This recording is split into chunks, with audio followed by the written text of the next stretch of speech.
I have a few questions on Professor Faishal.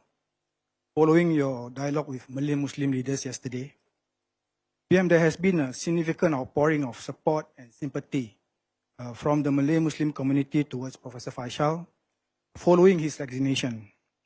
Many have expressed a sense of loss. Some feel the decision was unduly harsh. And there have been even calls for his resignation to be reconsidered. These reactions may be partly due to limited information available about the case, particularly the nature of the online exchanges and the harassment allegations. I have a few questions. First, can you provide greater clarity on the nature of online exchanges that led to this decision? Second, was Professor Faishal held to a higher standard of conduct because of his position as Minister in charge of Muslim Affairs? Third, how do you respond to the community's reaction so far? Thank you. Thank you. Thank you for the question. It was asked earlier too, so it's an opportunity now for me to answer both questions about Prof Faishal's resignation. It has come as a shock to all of us, and I met the group of Malay Muslim leaders yesterday. I know many are still coming to terms with what has happened. I understand the sentiments fully. When I first heard about the matter, I felt the same way. As PMO had shared in our statement, we first realized this issue when this lady emailed to us complaining about Faishal's interactions with her. It was a very detailed email containing all the details, screenshots, contents of the interaction. When I first saw it, my initial reaction was disbelief and shock. I thought that the contents were fabricated. But as it turns out, unfortunately, they were genuine and the interactions did take place. Some have asked if the consequences were overly harsh. Let me put it this way.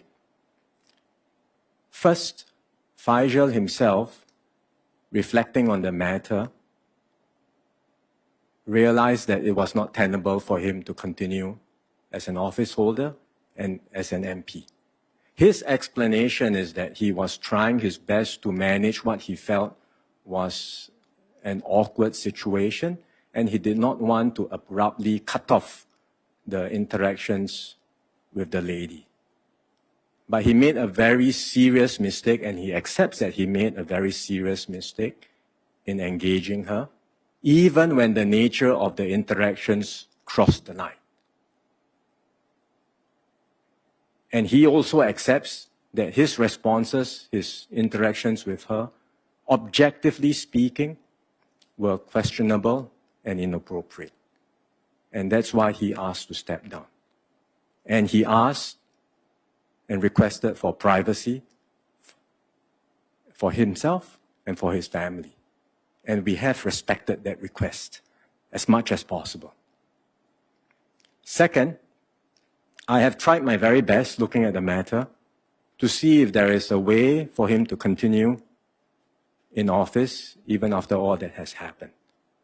But remember, this is no longer a private matter between two private individuals and two consenting adults. A complaint has been made against him. It has entered the public arena.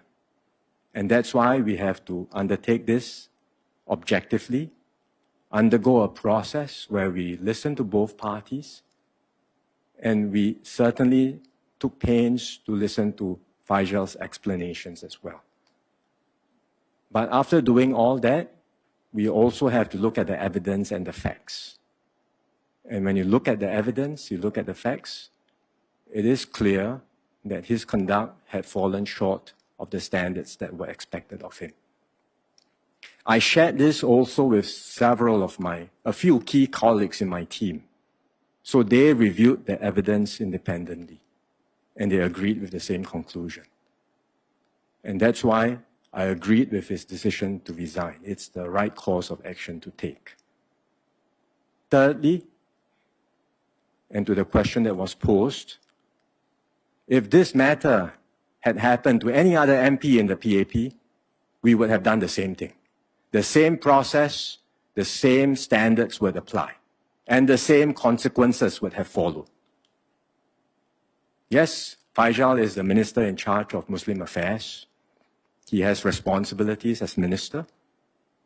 There are expectations of him from the community, but our standards will apply to every PAP MP in the same way. I know it's very difficult and painful to lose someone like Faishal. I fully understand that, and I fully understand also the outpouring of support and sympathy for him from Singaporeans and especially from the MM community. He has done good work wherever he went as MP and as office holder.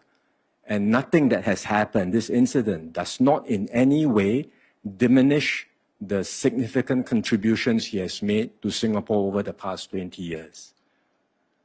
Under these circumstances, I fully recognize that there may be a temptation for us to see if we can make an exception for him.